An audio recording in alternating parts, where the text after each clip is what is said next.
retiring in your 20s, you need to have different ways of thinking and different views on, how to feed yourself, for Yes, example. indeed. How to house yourself and how to dress yourself. Yeah. And being free of that social pressure, it really opened the door to all kinds of way of thinkings and whatever ways fits you.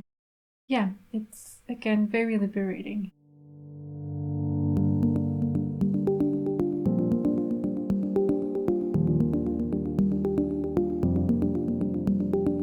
Welcome to the Quit Work podcast, 15-minute conversations with people who have quit their job and gone their own way.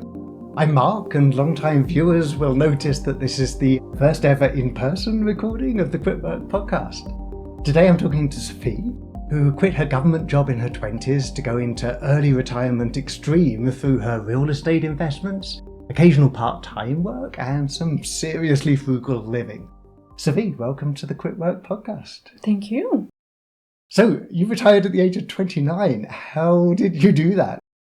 I basically saved a bunch of money in my 20s and decided that for many reasons at some point I wanted to quit my job. And so the financial aspect of how you do this, I've saved a bunch of money and I invested it. And now I'm free to not work anymore, or at least to not have a full-time job.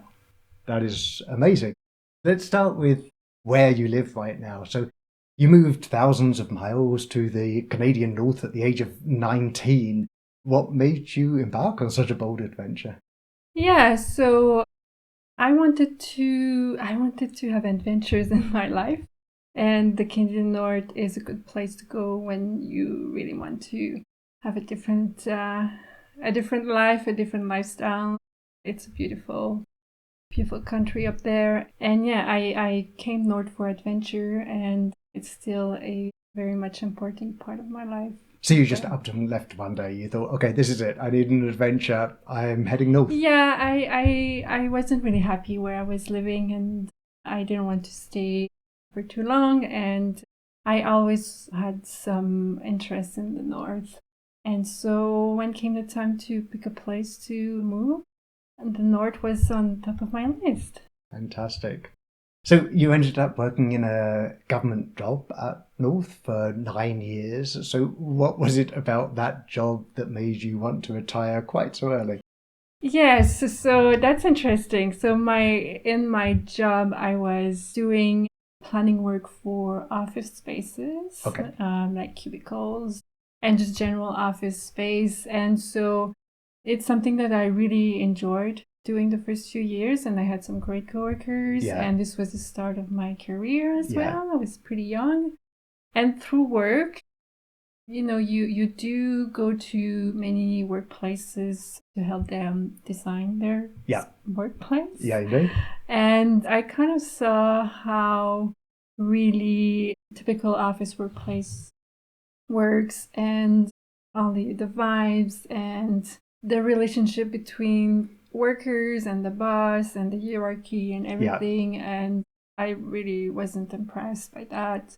I was growing dissatisfied in my own job as well, to the point that I wanted to get out. Yes. I wanted to not even find another job, but just I realized that every workplace is kind of the same. It's the same bullshit everywhere. So, so changing a job would not make a big change in my life. You would just move one unhealthy workplace to another one. Yeah.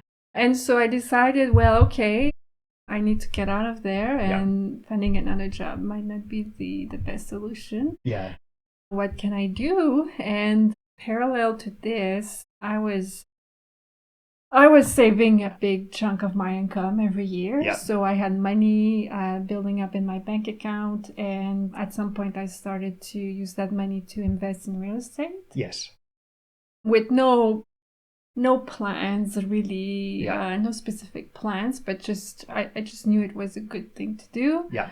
And so it came to a point I realized that yes, I had all that money in my bank account. I was saving a lot of my income. Yeah. I was building real estate portfolio. Yeah. And I didn't want to work in my job anymore or any job. So I thought, well, this is usually what retired people, they find themselves in that very same situation. Yeah. And I don't know why, but I thought, well, what if I retire? Maybe I can do it too. Yeah. And so I went on the internet and I researched, how to retire in your 30s, in your 20s. Yes, indeed. And I found people who actually did. Absolutely. And so I told myself, well, why not? Yeah. Why not? And so I started planning for that. So I want to get back to your real estate, but government jobs tend to be very secure, and they tend to come with pretty good salaries, and they tend to come with pretty good benefits and pretty good pensions in particular. So it must have taken a bit of courage to kind of pull the trigger. How did you find the courage to decide, okay, that's it, now I'm going to quit? Well, it's funny because I found that extremely easy to do. Really? Yeah. Yeah, I guess I was so dissatisfied, and I made some calculations and financial planning, and it seems very possible, very, I wouldn't say easy to do, but low risk at some point. Yeah. And so it was quite a easy decisions to make, and I didn't feel scared or anything like that. So yeah, I didn't need too much courage. I think I wanted so bad to stop this nonsense. So let's get back to the real estate. Obviously, you can't retire at the age of 29 without some kind of retirement fund. Right. And so the focus of your investment has been real estate, or certainly was at that time. So tell me about the properties you've acquired in the North. The first property I bought was my own place. So I would start owning my place and stop renting as somebody else place. Absolutely. And so I started with that, buying a place that would be my home, which is still my home today. Just a few years later, I bought some raw land, vacant land, in a nice cottage community. And then 2 years after this, I built a structure on this very same lot. What kind of structure? I built a little cabin. Yeah. Since it's a cottage community. So, absolutely. I built a little cabin. Wow. And just to go into that, you built a cabin. You didn't pay for contractors to come and build it. You built it. That's quite amazing. Yes. So I mean, my work was in designing spaces. Yeah. So I designed this little cabin, and with the help of some family members, we built that little cabin. Amazing. And so after the cabin, I got a rental property. Yeah. And this was a big boost for post full-time employment source of income. And so that's basically my portfolio. So to buy and build those properties, obviously that takes money. And, I said that government salaries are good, but they're not that good. So you must have had some serious frugality going on to save enough money to buy and build these properties. So I want to ask you about your approach to money, but maybe we can start by talking about the free store. Tell me about the free store. Yes. So the free store, these are my favorite stores. So free stores are quite common in the Canadian North. Yeah. They're basically, just as the name suggests, they are a store where you go and things are free. Yeah. And you can leave anything that you think can still be usable, and you're free to pick anything. Yeah. And it's a very good place to find clothing. Yeah. Anything for the kitchen, furniture, books. There's always some very good books. Yeah. Yeah, like pretty much anything you could find in a store. Yeah. And so it's a very cheap. Absolutely. Free. Not just cheap. The price is always right. Indeed. So that's one way to live pretty frugally, is when you can acquire your everyday items for free, like clothing and even furniture. Yeah. And do you have other strategies? Because I know you're pretty extreme when it comes to the frugality. So what other ways do you find to live cheaply in the North? Yeah, so, grocery shopping is always a big ticket for someone's budget. So, grocery shopping, there's very easy things to do to cut down on that spending, like only feeding yourself with food that are on sales. Yes. Yep. And eating from staples too, Yeah. Rice and beans are always in good fashion. Absolutely. And yeah, and even, for the adventurous out there, I would suggest trying dumpster diving too. Oh, wow. Yeah. It's something I tried, not so much because I wanted to save money, but just out of curiosity. And Yeah. of course, it can save you money. For sure. Absolutely. So these are some strategies. Spectacular. So I want to ask you what your life's like now. So, you've been retired a few years now. So tell us about what your life's like now. Life is so great. I feel like I finally allow myself to be who I want to be, and not being under pressure of certain behavior or way of dressing or a way of thinking as well. It's very freeing.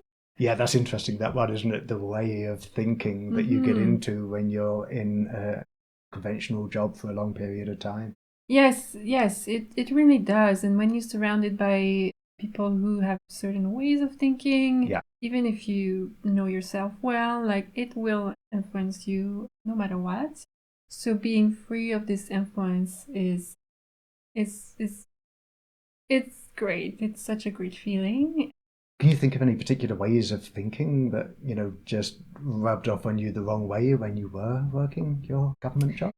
Yeah, I found that people limit themselves a lot in their thinking. Yeah. And it comes to the point again, retiring in your 20s, you need to have different ways of thinking and different views on, how to feed yourself, for example. Yes, indeed. How to house yourself and how to dress yourself. Yeah. And being free of that social pressure, it really opened the door to all kinds of way of thinkings and whatever ways fits you. Yeah, it's again very liberating. So can anyone retire in their 20s like you did? See, I'm tempted to say no. Okay. I don't think most people could, because it really requires a different set of mind. Okay, yeah. Although I think anyone can change their mind and see that there are other ways of living out there. Yeah. But social pressure is so strong, so that's why I think it might be too strong for most people to really consider. So the limitation's not the finances; it's more the mindset. Oh yeah, I firmly believe because the financial, it's not that hard to plan and to kind of solve this problem. Yeah. Yeah, if you can live with very little money, then it's you only need to convince your mind. So I think maybe your early retirement is a reflection of kind of the way you think about living your life. So what's the connection between your extremely early retirement and your philosophy of life, the way you think about what you want from life? Yes, so we all have a limited time to live on this beautiful planet. And that was certainly something I was thinking when I was growing dissatisfied about my job, and was the idea of wanting to do all kinds of things in my life. Yeah. But seeing that being 5 days a week, 9 to 5 at work, there was no way I could do everything. Indeed. And working seemed so irrelevant in my life. Yeah, indeed. I know that feeling.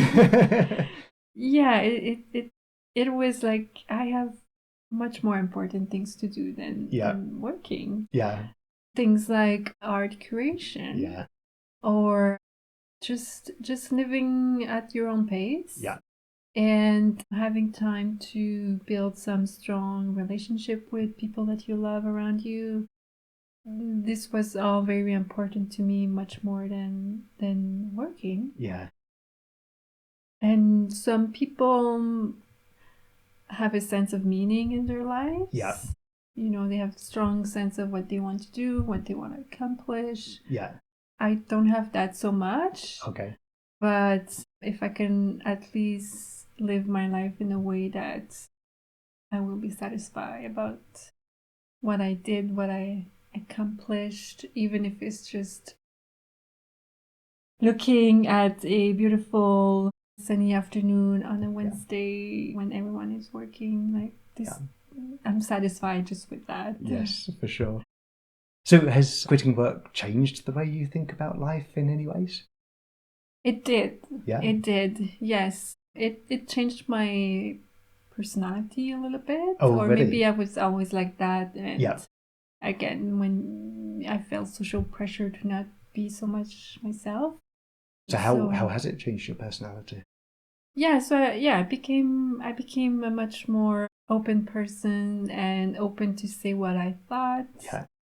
Without being afraid of saying what was on my mind. Yeah. And I'm much more social as well, because when you spend all day long surrounded by people you don't like and that you don't wish to spend too much time with, but you kind of forced to do that. Yeah. It's such a relief to finally not have to spend those hours with people you dislike. But it's also opened the door to actually spend a lot of time with people that you enjoy. Yeah. And so it really helped me improve my social skills to the point to seeking socialization, which I rarely did during my 20s when I was busy working. Yeah, absolutely. Well, I find your story truly inspiring. Sophie, thank you so much for sharing your story, and thank you for joining me on the Quit Work podcast. My pleasure. Thanks for listening to the Quit Work podcast. I love talking to people who have taken the bold step of quitting their job to start living their true life.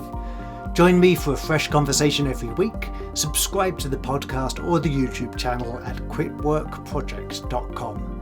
And if you have any comments on this episode, or if you'd like to tell your own quit work story, I'd love to hear from you. Contact me at quitworkproject.com or on Twitter or Instagram at quitworkproject. I hope you too find your way to quitting work and living your true life.